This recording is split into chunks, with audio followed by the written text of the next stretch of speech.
یہ دونوں فساد سے بھر جاتے.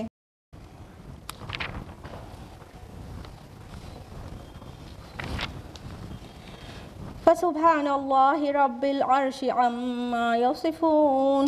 تو اللہ جو عرش کا مالک ہے وہ ان باتوں سے پاک ہے جو یہ لوگ بناتے ہیں.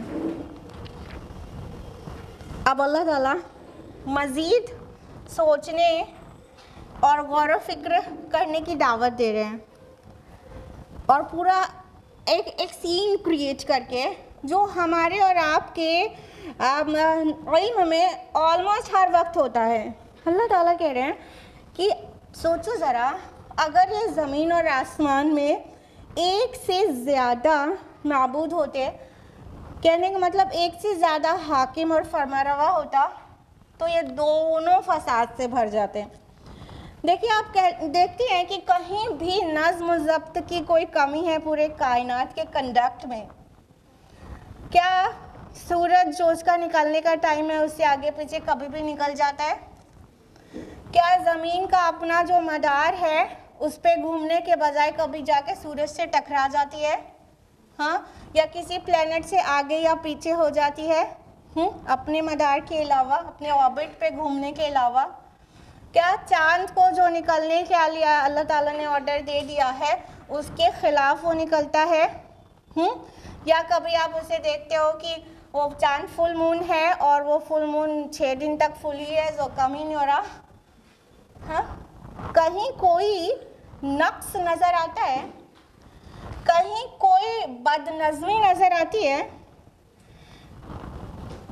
ایک فیملی کا جو چھوٹا سا ادارہ ہوتا ہے اس میں بھی ہم وٹنس کرتے رہتے ہیں کہ اگر فیملی کا ہیڈ ایک ہونے کے بجائے 2 ہو جائے تو پورے گھر کا نظام درہم برہم ہو جاتا ہے، چاہے 5-6 لوگ کی صرف فیملی ہو بس.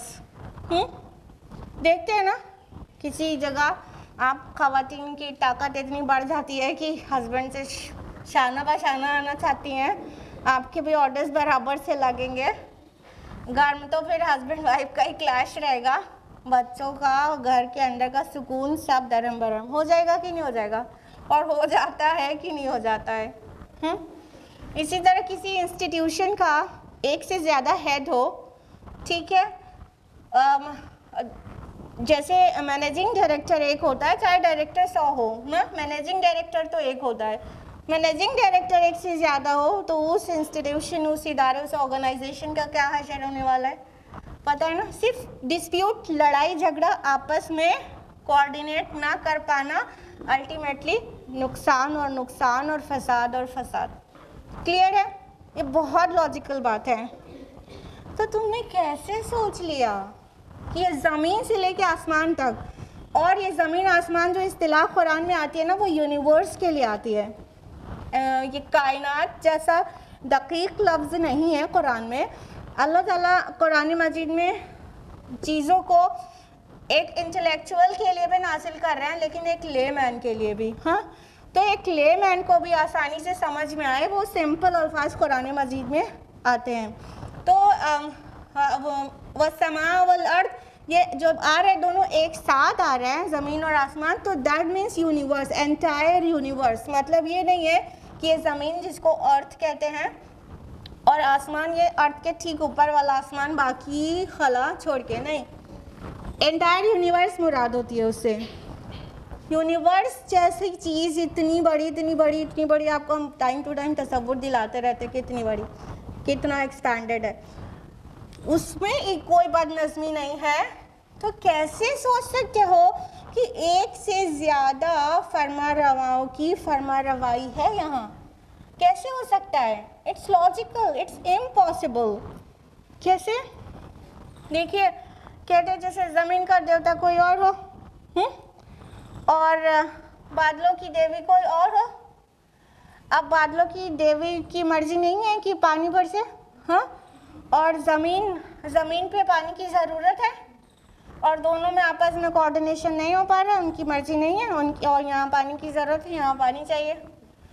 تو جب دونوں کا کوآرڈینیشن نہیں ہو پائے گا تو کیسے بارش ہوگی، اور کیسے زمین کو تری ملے گی، اور وہ کیسے سبزہ اگائے گی؟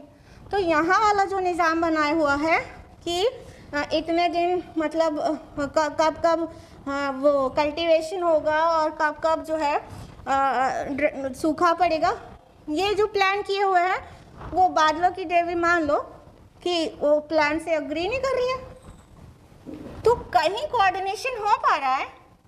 اور جتنے بھی مائتھولوجیز ہیں، ہندو مائتھولوجی اور گریک مائتھولوجی، جہاں پر بھی اٹھا کر دیکھ لیجئے، ایک سے زیادہ جو گاڈس اینڈ گاڈسز کا تصور ہے اس میں ہمیشہ لڑائی ہوتی رہتی ہے. دیکھا ہے کہ نہیں؟ کچھ ٹیلی ویژن پر دکھاتے ہیں، مطلب آسمانوں میں بہت سارے دیوتا لوگ ہیں اور آپس میں لڑتے رہتے ہیں. ایک کا کام ہے دوسرے کو ڈاؤن کرنا. ایک اچھا پاور ہے دونوں کے پاس، لیکن اس پاور کا استعمال ایک دوسرے کی کھینچتان میں لگا رہے ہوتے ہیں. تو یہی ہونے والا تھا اگرچہ ایک سے زیادہ گاڈز ہوتے، اللہ تعالیٰ کے علاوہ اور معبود ہوتے، تو ایک مقام پر کہا گیا نا کہ وہ سب کوشش کرتے کہ وہ اللہ تعالیٰ کی طرف ہی سبیل کی پہنچنے کی کوشش کرتے. سورہ بنی اسرائیل کے نمبر 42. یعنی جب جو چھوٹی اختیار والا جو گاڈسز ہیں، چھوٹے اختیار والا، وہ الٹیمیٹلی یہی تو چاہتے ہیں ہماری پہنچ وہاں تک ہو جائے اور ہمارا پلان سکسیسفل ہو جائے. تو جب سب وہیں پہنچ رہے تو سب کو ڈیلیٹ کرو نا، بس وہیں پہ ایک تصور کرو، تبھی سارا مطلب حقیقت واضح ہو کر آئے گی. ادروائز سب کچھ ایک معمہ بن جائے گا، سمجھنا دشوار. اور یہ جو نظام جو چلتا ہوا ایک دم اسموتھ نظر آ رہا ہے، یہ ایک دم آسان لاجک سے سمجھ میں آ سکتا ہے کہ یہ ہو ہی نہیں سکتا تھا، ہو ہی نہیں سکتا تھا. اب اگر زمین کا دیوتا گاڈ کوئی اور مارس کا کوئی اور دونوں میں نے ادھر ادھر ڈرائیو کرنا شروع کر دیا تو آپس میں لڑی جانا تھا، تو قیامت ہی آ جانی تھی نا. کہاں بیلنس رہ سکتا ہے؟ یہ تب ہی ممکن ہے جب پوری کائنات کی باغ ڈور ایک کے ہاتھ میں ہو، اور کوئی اپنے جو سب کچھ خلا میں ساری باڈیز حرکت میں ہیں، ان سب کا جو مینجمنٹ ہے ایک کے ہاتھ میں ہو کہ کوئی 1 انچ بھی نہ کھسکنے پائے اور کوئی اپنی مرضی کا خود مختار نہ ہو، سب کچھ ایک کے ہاتھ سے گورن ہو رہا ہو. تو یہ نظم و ضبط تبھی مینٹین رہ سکتا تھا، اور ہم سب شب و روز دیکھتے ہیں یہ مینٹینڈ ہے. کہیں کوئی رخنا نظر نہیں آتا، کہیں کوئی بد نظمی نظر نہیں آتی، کوئی مس مینجمنٹ کسی کے نوٹس میں نہیں آتا، سب منظم طریقے سے چل رہا ہے. لیکن جب تک اللہ تعالیٰ چاہے گا تب تک چلے گا، اور جب اللہ تعالیٰ چاہے گا قیامت آ جائے گی اور یہ سارا نظم ٹوٹ جائے گا، وہ پورا کاسمک بیلنس بکھر جائے گا، اور یہ زمین کی جو اونچائی نیچائی ہے وہ سب کوٹ کاٹ کر برابر کر دی جائے گی. لیکن جب اللہ چاہے گا، ابھی تو سب چل رہا ہے نا، اس کا مطلب کوئی تو ہے ایسا پاور جس کے ہاتھ میں سب کچھ ہے اور کسی اور کے ہاتھ میں اختیار نہیں ہے. ہاں اس کی خدمت میں لگے ہوئے ہیں فرشتے ہیں، تو اگر بارش برسانے کا کام اور روح نکالنے کا کام الگ الگ فرشتوں کو دیا گیا ہے تو اس کا آرڈر مان رہے ہیں، وہ اپنی مرضی نہیں چلا رہے ہیں. اپنی مرضی چلانا شروع ہوا اور یہاں بد نظمی شروع ہوئی، اور اپنی مرضی چلانے کی طاقت کسی کے اندر بھی نہیں ہے. بس 2 ہی ٹائپ کی مخلوق اللہ نے بنائی ہے جس کو فری ول دی ہے، اور لمیٹڈ فری ول دی ہے. ایسا نہیں کہ کچھ بھی کر سکتے ہیں کہ ابھی کہیں چاہیں تو سورج میں چھید کر کے چلے آئیں، بس لمیٹڈ ہے نا ان کی بھی فری ول، کتنی بہت لمیٹڈ. اپنی باڈی کے اندر ہماری پوری مرضی نہیں چلتی. ہاں ہماری کڈنی ہماری مرضی سے کام کرتی ہے کیا؟ کرتی ہے؟ کس کی کرتی ہے؟ کسی کی بھی نہیں کرتی. ہمارا لیور، ہمارا ہارٹ کوئی اپنی مرضی سے چلتا ہے؟ یعنی ہمارے باڈی کے انٹرنل آرگنز جو ہیں اور بہت سارے آرگنز وہ ہماری مرضی سے نہیں چلتے. تھوڑی سی چیز ہماری مرضی پہ دی گئی ہے، ہم اسی پہ اکڑے رہتے ہیں اور اسی پہ اپنے رب کی نافرمانیاں کر کے دکھا دیتے ہیں کہ ہم کتنے سرکش ہیں. تو اللہ تعالیٰ کہہ رہے ہیں دیکھو، سوچو، اگر ایسا ہوتا تو فساد سے بھر جاتے زمین و آسمان. تو ایسا بالکل نہیں ہے، بلکہ فسبحان اللہ رب العرش عما یصفون، اللہ تعالیٰ جو عرش کا رب ہے وہ ان